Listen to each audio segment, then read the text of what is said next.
Spider-Man is my favorite character in all of literature. Not just superheroes, I'm talking all literature. Spider-Man is one of the greatest characters ever made. It was, I think, the first time I saw myself in a superhero. It's a new kind of hero that Spider-Man presented, and that's something we're really trying to capture. He wasn't like some billionaire playboy. He wasn't an alien from another planet. He was that guy down the block. Every great Spider-Man story is also a Peter Parker story.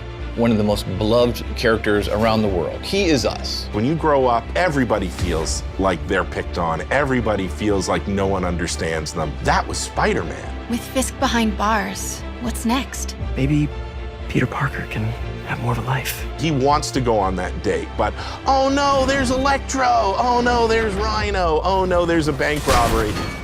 And then when you understand all that, the stakes raise when he's Spider-Man and fighting these foes, because you know what's at stake, you know what he's fighting for. In the Insomniac game, we got this new Spidey, a new look. We're also in this world getting all new version of Martin Lee, who is secretly Mr. Negative. I really like Mr. Negative as a villain, especially from a story point of view. He's a very real person. Martin Lee is a benevolent entrepreneur and has homeless shelters. They're called the Feast shelters, and Peter's Aunt May works at Feast. He's taking care of Aunt May when Peter can't, when Peter has to either be at work or be out in the city being Spider-Man. But there's something inside of him that's trying to consume him. Take care of this place. It represents the best part of me. We're really kind of poking at that idea of how some people have a dark side. The question is whether you give into that dark side or don't. That duality means if you're taking down Mr. Negative, you're also taking down Martin Lee. When you're Spider-Man and you learn that secret, what a conundrum. Then the question is, it's like a ticking clock. How long until Martin Lee knows that I know who he is? This is crazy! This isn't you! You don't know me! From a visual point of view, what's really cool about him is that he's actually got this really cool negative effect where he becomes negative. And then that is connected to his powers. He's able to bring out someone's dark side. And then he can also, in our game, he can do these blasts of his negative energy. You're gonna see, swords or guns or even whips imbue with this negative power.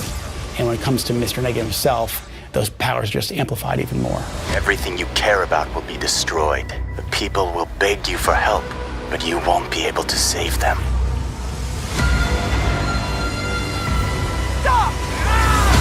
One of the first days when we were making the game, we were all sitting around talking about how we grew up with Spider-Man, and we all realized that when we were 9 years old, we all had Spider-Man underoos. Like Spider-Man was our guy, and we never lost that love for him. Now it's fans making the game for other Spider-Man fans, and we believe in that power and responsibility. Our game is really going to put you in the shoes of Peter. We want to deliver on the fantasy of Spider-Man, and to do that, we have to take advantage of all his rich backstory, his supporting cast, his friends, his foes. We're going to see characters we know and love in different ways. So this is like a whole new world for Spider-Man, and it's really cool.